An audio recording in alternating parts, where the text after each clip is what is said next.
Jadi LPDP sebenarnya untuk syarat dan ketentuannya udah cukup.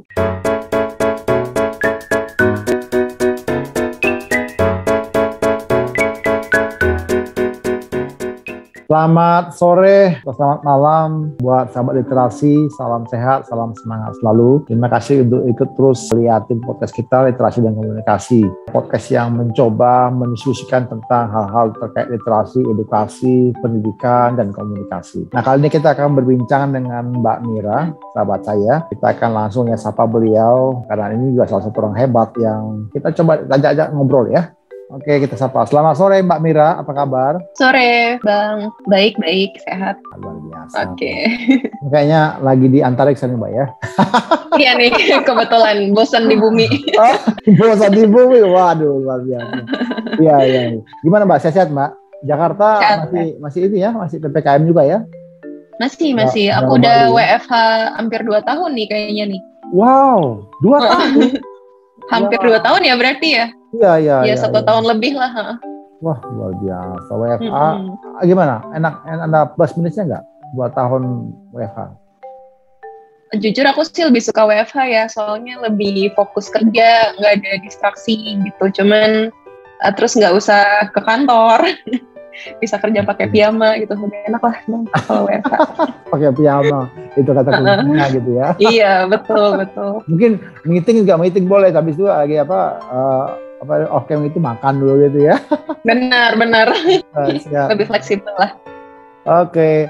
Mbak Mira, ini dapat kabar kami ini katanya Mbak Mira pernah atau baru selesai studi ya. Boleh cerita dong studi di mana, terus kampus apa dan apa bidangnya Mbak? Monggo Mbak. Kebetulan bareng Bang Raja nih dapat beasiswa LPDP di tahun 2016 kalau nggak salah. Iya, LPDP itu Lembaga Pengelola Dana Pendidikan ya? Lembaga Pengelola Dana Pendidikan. Oh iya, Lembaga Pengelola Dana Pendidikan itu beasiswa. Iya, itu beasiswa dari Kemenkeu. Itu aku ke London di Inggris, itu di Universitas Queen Mary University of London, atau disingkatnya KIMUL. Itu aku ambil MSc Computer Science gitu, Bang Raja.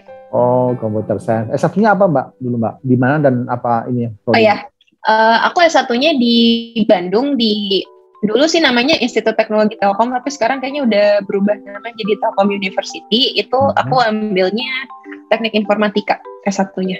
Wah, Teknik Informatika ya.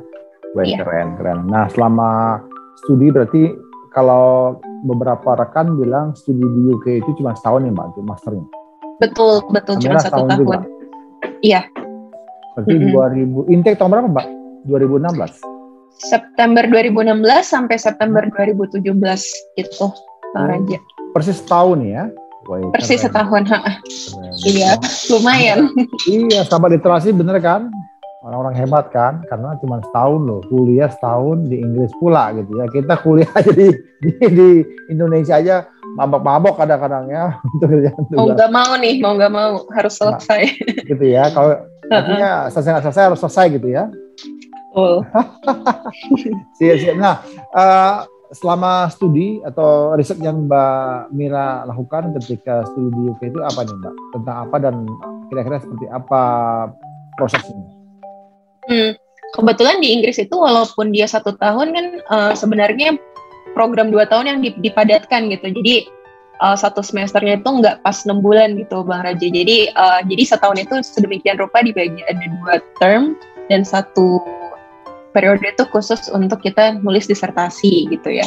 Jadi waktu itu kan aku computer science, walaupun computer science tuh kesannya kayak ngoding, bikin program gitu, tapi waktu itu aku ambil spesialisasinya di interaction design gitu. Jadi interaction design itu seperti apa sih gitu kan? Mungkin banyak yang belum familiar atau mungkin sebagian sahabat literasi udah mulai familiar ya dengan maraknya aplikasi-aplikasi sekarang ini gitu ya. Jadi di balik aplikasi-aplikasi yang sahabat literasi pakai, pasti ada desainer yang bikin rancangan aplikasinya itu seperti apa supaya nyaman dipakai oleh pengguna. Itu sih kurang lebih bahasa simpelnya gitu ya. Jadi interaction design itu gimana kita sebagai desainer bikin aplikasi yang bisa dengan mudah digunakan oleh pengguna dan sesuai dengan apa yang mereka butuhkan. Gitu sih kurang lebih. Apakah di dalamnya itu ada juga ini intelligence artificial, Mbak? Enggak kayak enggak. Cuman beneran interface-nya aja Bang Raji. Jadi interface-nya aja. Gitu. Jadi intinya tuh ketika nanti aplikasi itu diterapkan oleh katakanlah konsumennya, maka itu salah satu tujuannya adalah bisa user friendly begitu ya, gampang digunakan. Benar. Gitu ya. Mungkin contohnya aja nih, mungkin orang punya ide kayak bisa bikin aplikasi yang bisa ngeluncurin roket ke luar angkasa gitu kan, tapi ternyata ketika di riset lebih lanjut ternyata customer nggak butuh kayak gitu, butuhnya yang lebih simple gitu. Oke, jadi gimana caranya kita nge-translate kebutuhan pengguna terus dikawinkan lah dengan si aplikasi itu supaya ya itu tepat guna dan mudah digunakan gitu. Sesuai dengan profil penggunanya gitu. Berarti sangat tepat ya kalau digunakan di Indonesia, Mbak ya. Kan saat ini lagi berkembang unicorn yang baru-baru gini ya. Betul, sangat tepat. Kebetulan itu profesi saya sekarang ya itu juga gitu di aplikasi. Jadi Mbak boleh tanya lebih dalam dong, kira-kira untuk bikin itu kira-kira konsumen tuh harus sediakan berapa nih Mbak anggarannya, Mbak? Kalau misalnya membangun satu aplikasi seperti itu, lancar-lancar aja Mbak. Barangkali sahabat literasi nanti punya ide kan, ayo kita bikin nih misalnya gitu kan ya. Seperti ini kan Mbak, salah satu yang kita dorong tujuan dari podcast ini adalah bagaimana memberikan informasi kepada sahabat literasi yang punya kemampuan belajar yang baik, tapi mungkin ekonominya sulit gitu kan, maka dia coba dapat beasiswa, lalu setelah itu nanti kembali. Nah, dia ingin juga meneruskan informasi ke teman-teman, jadi mungkin dibikinlah semacam aplikasi gitu. Nah, kira-kira seperti itu, seperti apa? Berapa lama prosesnya? Mungkin kalau boleh sedikit agak nakal ya, bicara nominalnya berapa sih Mbak kira-kira Mbak? Untuk membuat satu aplikasi gitu maksudnya? Betul. Sejujurnya aku juga kurang bisa kasih angka juga sih Bang Raja kebetulan, karena aku pernah berkecimpungnya di aplikasi yang udah established ya, yang udah jadi gitu dan besar gitu skopnya. Sebut aja aku sekarang kerjanya di Gojek gitu, jadi aku nggak tahu sih itu berapa butuhnya untuk bikin kayak gitu, dan pastinya mahal banget sih. Tapi kalau buat yang skala kecil aku kayaknya itu bukan kapabilitas aku buat kasih tahu harganya juga sih. Gitu. Nggak pernah itu. Tapi artinya terjangkau nggak Mbak atau high? Sebenarnya kan tergantung skop aplikasinya juga ya. Kalau cuman simple yang nggak perlu apa ya namanya, istilahnya skill yang tinggi untuk bikinnya, mungkin kayak anak-anak kuliah sekarang juga pasti udah jago-jago lah, udah bisa bikin aplikasi kayak gitu. Tapi yang butuh kayak apa ya namanya, data scientist, data analis, dan programmernya banyak gitu, itu mungkin ya jadi jatuhnya lebih mahal. Jadi mungkin balik lagi ke scope aplikasinya seperti apa, mau ditargetkan seperti apa, jadi itu nggak bisa dipatok berapa juta gitu, nggak bisa sih. Wow, tapi bayarannya masih rupiah kan bayarannya atau udah dolar? Kurang tahu juga, tergantung engineer-nya orang Indo atau orang luar nih. Oh iya, betul iya. Iya gitu. Ya, jadi sahabat literasi menarik ya, karena tadi Mbak Mira sebutkan bahwa membuat satu aplikasi itu juga perlu keahlian khusus, perlu studi khusus juga gitu. Jadi bagi teman-teman yang sekarang melihat potensi peluang-peluang usaha ke depan begitu, apalagi kita akan masuk dalam dunia society 5.0, itu memang akan mengharuskan kita bersentuhan langsung dengan digital. Ini hal yang baik ya, kesempatan baik. Silakan sahabat literasi nanti bisa kirim pertanyaan kepada kami yang ada di baca satu nomor yang ada di layar ini, kita akan coba berespon dengan sesegera mungkin gitu. Nah, Mbak Mira tadi sebutkan ya dapat beasiswa dari LPDP. Itu gimana Mbak prosesnya Mbak? Dan kira-kira kalau Mbak mau kasih share gitu ke teman-teman nanti sahabat literasi, apa sih yang mereka harus persiapkan Mbak? Oke. Jadi LPDP sebenarnya untuk syarat dan ketentuannya udah cukup lengkap ya, taruh di website mereka, dan itu lumayan berubah-berubah kayaknya di setiap periode. Jadi mungkin pengalaman yang aku share mungkin sekarang udah nggak terlalu udah nggak terlalu valid juga gitu ya. Tapi sebenarnya satu benang merah banget yang harus dicari tahu sama calon-calon penerima beasiswa LPDP yang pengen gitu dapat adalah istilahnya gini ya, kita pertama tentuin dulu kita mau berkecimpung di dunia apa gitu. Jadi setelah selesai S1 kan kita udah tahu nih kita lebih minat ke arah mana gitu kan. Misalnya contohnya computer science aja itu kan luas banget. Contohnya tadi aku pengennya ke interaction design, makanya aku ambil itu harus ditentuin banget. Dan itu juga harus dikawinkan dengan apa yang bisa kita kasihkan ke LPDP gitu. Karena kan kasarnya nih LPDP itu kan uang rakyat Indonesia dan mereka tuh ngebayarin kita gitu kan. Dan istilahnya mereka investasi lah ya ke rakyat-rakyat Indonesia yang dibayarin sekolah. Nah kita tuh juga harus mikirin kita bisa ngasih apa sih in return terhadap uang yang mereka kasih kita gitu. Jadi salah satu esai di LPDP itu adalah kontribusi untuk Indonesia. Jadi mungkin dengan minat aku di interaction design, aku jadi berpikir apa ya dari sisi interaction design yang bisa aku kasih lagi nih ke Indonesia, kayak gitu sih kurang lebih. Jadi si purpose dan apa yang bisa kita berikan lagi ke Indonesia itu sih yang paling penting. Selain syarat-syarat kayak bahasa Inggris itu udah pastilah, IP dan segala macam tetek bengeknya kan itu ya udah syarat administratif lah ya. Tapi yang paling fundamental sih itu sih menurut aku yang harus disiapkan. Jadi setiap anak bangsa nanti yang ingin mendapatkan beasiswa LPDP, maka dia terlebih dahulu harus persiapkan dulu ya apa kontribusi nanti buat negara ya selepas dia studi begitu ya. Wah, menarik sahabat relasi, kita diarahkan untuk lebih realistis juga gitu. Anda studi untuk apa, lalu kembali nanti mau jadi apa begitu ya. Benar. Itu yang akan ditanyakan terus-menerus selama wawancara juga gitu. Jadi kita harus punya pegangan yang kuat gitu. Kita pengen jadi apa sih sepulang dari studi itu gitu. Ya menarik ya. Wah. Nah, ketika kemarin Mbak Mira nih studi nih, itu kan tentu saja nggak mudah juga 1 tahun ya sendiri apa sudah berpasangan Mbak kemarin ketika studi? Waktu itu sendirian sih kebetulan masih sendiri.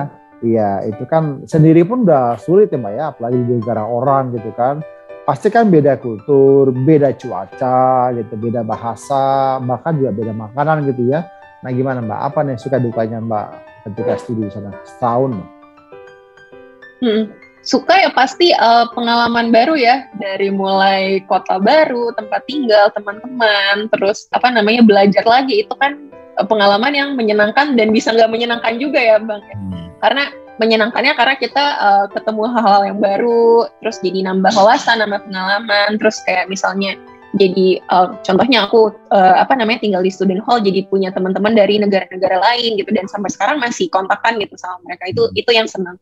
Tapi itu juga bisa jadi nggak senang juga kan pasti, karena contohnya aja satu flat sama orang-orang dari mancanegara itu culture-nya agak beda-beda, ada yang orangnya kotor, ada yang enggak, terus kita nyari makanan mungkin yang lidah Indonesia itu susah. Jadi ya sebenarnya pengalaman baru itu bisa jadi plus dan minus sih.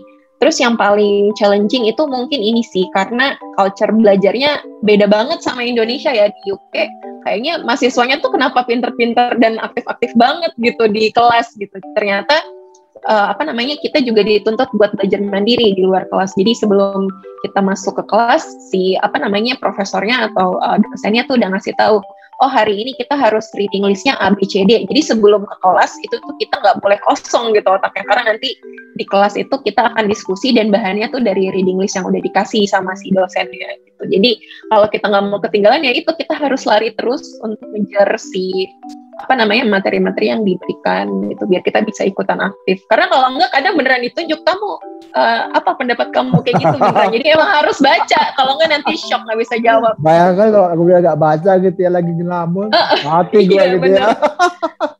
Iya bener banget, jadi ya mau nggak mau jadi harus belajar walaupun males.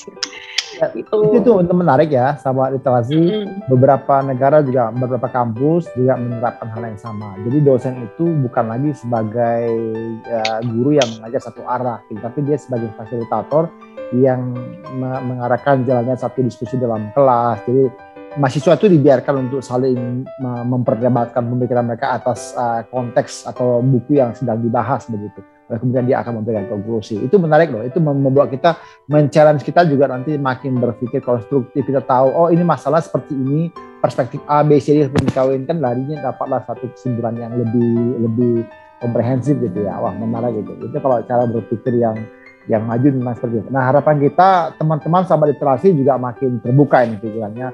terbuka semangatnya, ya mimpilah setinggi-tingginya gitu, tapi jangan lupa mimpinya harus dijalankan dan diwujudkan begitu ya.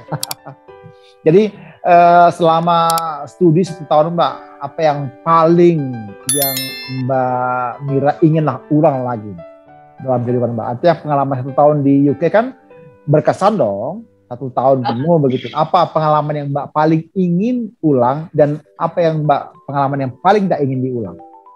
Oke.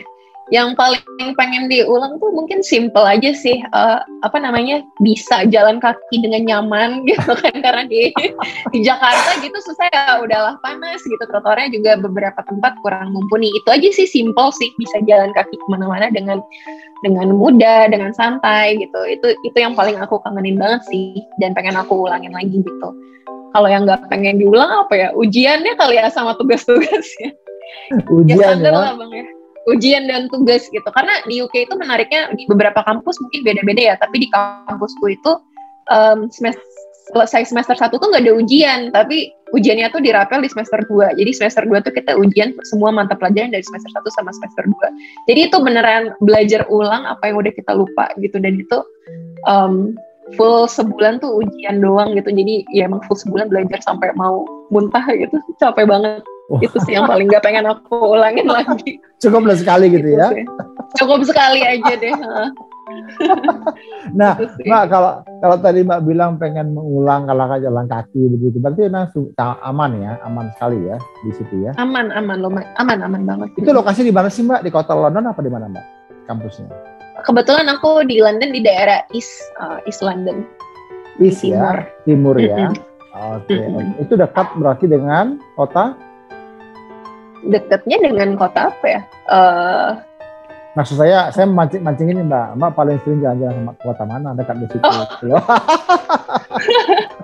Apa ya, sekitar London itu ya kota-kota kecil sih, mungkin nggak terlalu sering dikenal ya, tapi yang terkenal itu Stratford-upon-Avon, itu tempat kelahirannya Shakespeare gitu. Kota-kota kecil sih banyak kan. Kalau ke Manchester dan yang lainnya tuh malah agak jauh sih. Agak jauh ya? Agak jauh.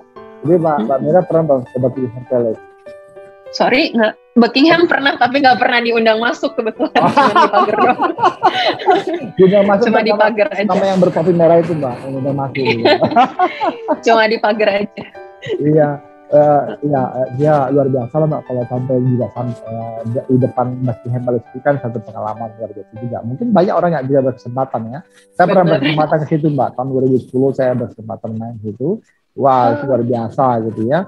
Itu tuh menjadi satu pengalaman yang menarik. Jadi sahabat literasi, mari coba terus ya, bagi teman-teman yang punya kemampuan belajar, semangatnya tinggi, tapi melihat ekonomi orang tuanya sulit begitu ya, jangan ragu, jangan kecil hati ya, tetap coba gitu. Yang penting ada usaha yang kita kerjakan. Mbak Mira juga melakukan yang sama. Kalau nggak salah Mbak Mira asalnya dari Sumatera Utara Mbak ya? Medan Mbak? Betul. Ya? Aku sampai SMA di Medan. SMA dulu Mbak? SMA 1 dulu, SMA 1 Medan. SMA 1 Medan. Saya dulu alumni SMA 7 Medan loh Mbak. Orang-orang gitu. Tos dulu, high five dulu dong. Ya, gitu. Jadi kota Medan itu saat ini ya dikelola oleh wali kota yang juga milenial juga gitu, masih muda ya. Pak Bobi Nasution ya, teman-teman tahu siapa beliau. Tapi maksud saya orang-orang muda seperti beliau, nanti juga seperti Mbak Mira ya, kita harapkan menjadi pemimpin yang punya inovasi yang luar biasa begitu ya. Nah, mungkin satu pesan terakhir Mbak, kalau Mbak misalnya bertemu dengan teman-teman yang dalam pemahaman saya sampaikan tadi, ya semangat belajar ada, tapi juga minder karena tidak bisa bersekolah tinggi, ya, kemudian melihat ekonomi orang tua, apalagi saat ini tengah-tengah pandemi COVID Mbak. Nah itu apa yang Mbak mau dorong kepada mereka supaya paling tidak teman-teman juga bisa melihat, oh ya ini satu hal yang menarik, saya terstimulus untuk bisa mengikut langkahnya Mbak Mira.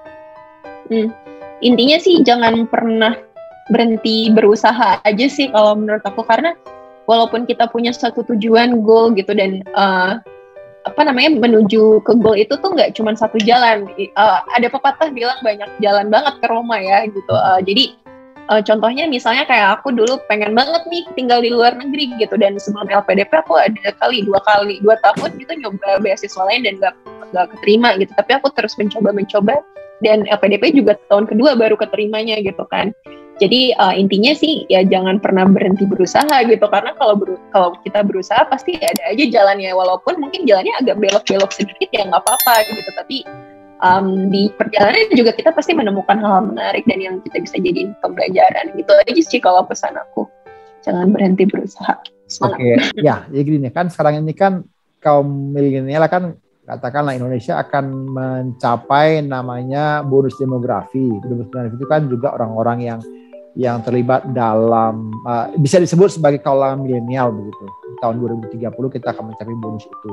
Nah, menjelang 2030 artinya 9 tahun ke depan ini, menurut Mbak seberapa besar daya tarik digitalisasi tadi, khususnya lebih sebut lagi adalah pembuatan aplikasi tadi yang bisa mendorong kalangan milenial memanfaatkan itu, Mbak? Oh, menurut aku sih besar banget ya, Bang, soalnya beberapa temanku aja yang aku tahu tuh udah terjun juga ke bidang pertanian dengan caranya mereka masing-masing gitu. Ada beberapa temanku yang bikin startup untuk memutus rantai pasok dari petani ke konsumen gitu. Jadi petani bisa langsung dagangin konsumen, itu ada, mereka bikin aplikasinya. Terus adik iparku malah bikin kayak sistem pakai IoT gitu yang tadi bisa numbuhin tanaman di dalam ruangan gitu dengan gizi yang bagus kayak gitu. Jadi menurut aku emang ya daya tariknya ada gitu. Cuman masalahnya apakah ada skillnya gitu. Tapi menurut aku itu juga milenial seperti aku tuh emang rasa ingin tahu dan rasa pengen belajarnya cukup tinggi juga sih. Jadi ya menarik aja harusnya gitu. Ya, aku ngelihat orang-orang di sekitarku ya. Iya, artinya kan kalau kita bilang nih, udah nih terjun pertanian, ogah gitu, apa pertanian gitu kan. Nah, salah satu cara untuk mendorong kalangan milenial masuk ke sektor-sektor yang selama ini tidak seksi begitu kan, adalah melibatkan digitalisasi begitu kan, teknologi gitu kan. Nah, itu betul. Nah, kira-kira kalau sektor pertanian cukup tinggi, sektor peternakan gitu, artinya kalau Mbak Mira terlibat cukup tinggi ya Mbak ya? Cukup sih kayaknya, tapi itu mungkin dari yang maksudnya lingkungan sekitar aku juga ya Bang ya, aku kan mungkin nggak tahu orang-orang yang di daerah seperti apa gitu, tapi kalau ngelihat orang-orang sekitar sih harusnya cukup tinggi sih minat itu gitu. Nah, lalu kalau cukup tinggi untuk menangkap peluang ini, hal apa yang harus dipersiapkan Mbak? Baik orang itu sendiri maupun katakanlah pemerintah atau pihak lain. Yang harus disiapkan ya, aduh ini lumayan berat nih pertanyaannya sebenarnya dulu. Pasti gitu, Mbak kan tadi bilang tuh, berarti kan yang penting kan mereka harus ngerti dulu nih teknologi apa yang digunakan, begitu kan? Terus bagaimana kesiapan skillnya dia, berarti kan si milenial ini harus kembangkan dong skillnya, itu kan salah satu. Iya benar. Kan? Tapi kalau dia kembangkan skillnya, kemudian dari pihak lain kemudian ya tidak ada dukungan regulasi kan juga terhalang Mbak. Betul. Nah itu kira-kira apa aja Mbak? Ya, minimal lah harus. Oh ya, benar. Mungkin kalau contohnya mungkin mahasiswa aja gitu ya, kalau di di kampus kan mungkin udah dapet nih teorinya ya, yang harus dipersiapkan ya gimana mungkin mereka terjun ke lapangan untuk melihat situasinya dan melihat ini problem apa sih yang bisa kita selesaikan dengan ilmu-ilmu yang kita dapatkan di kampus gitu. Contohnya misal kayak tadi kita bisa siram tanaman ini otomatis, atau kita bisa bikin aplikasi buat jualan kayak gitu. Itu kan sebenarnya mereka memecahkan sebuah problem yang ada di lapangan gitu. Jadi mungkin salah satu yang harus dilakukan ya emang ke lapangan dulu buat lihat emang problemnya apa sih gitu.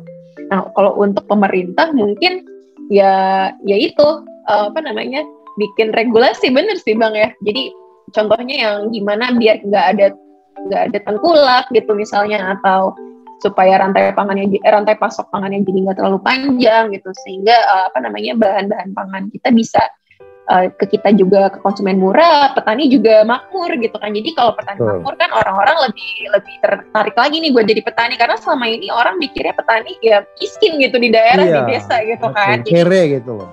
Kere karena ya ada tengkulak itu yang bikin miskin juga gitu. Jadi ya mungkin pemerintah andilnya bisa di bagian situ kali ya. Ini pendapat orang awam yang sosok ngeritik. Tapi enggak, ini Mbak, kita tidak sedang mengkritik, tapi kita memberikan solusi sebenarnya. Karena anak-anak muda kalau nggak di-challenge dengan teknologi, Mbak nggak akan mau disentuh itu, Mbak. Nggak akan mau. Tapi sebenarnya Bang, pemerintah udah cukup open juga sih. Contohnya temanku yang bikin aplikasi untuk jualan bawang. Dia jualannya bawang nih dari Brebes ke petaninya gitu.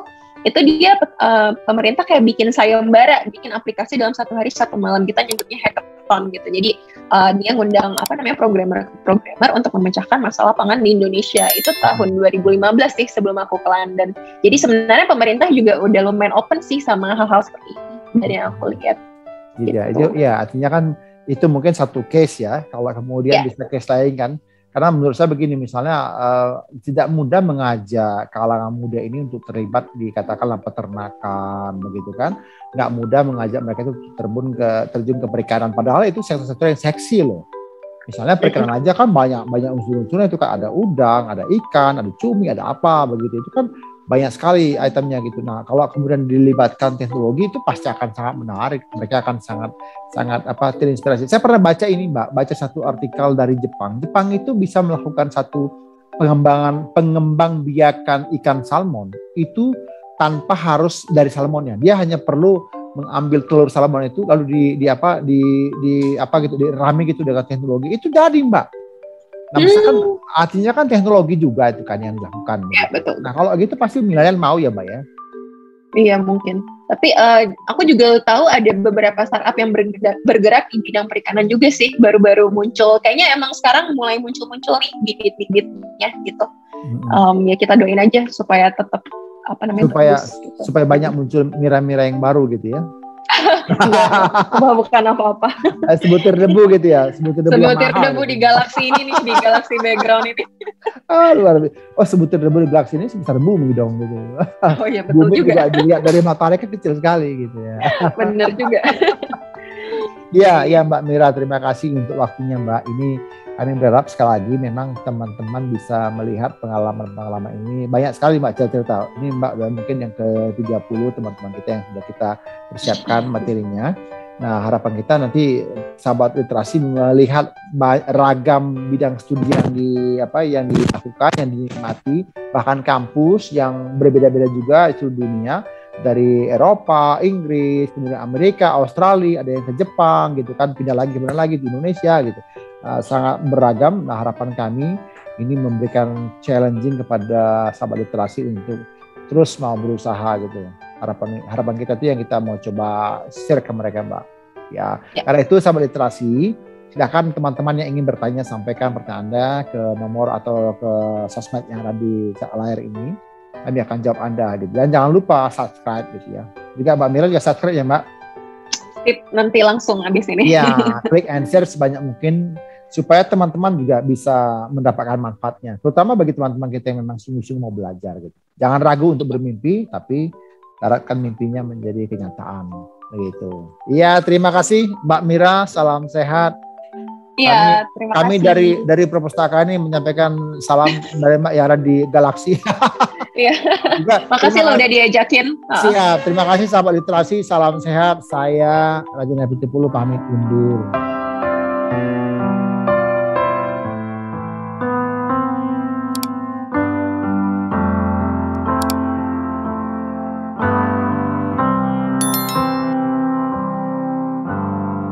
Another summer day is come gone away. In Paris and Rome, I wanna go home.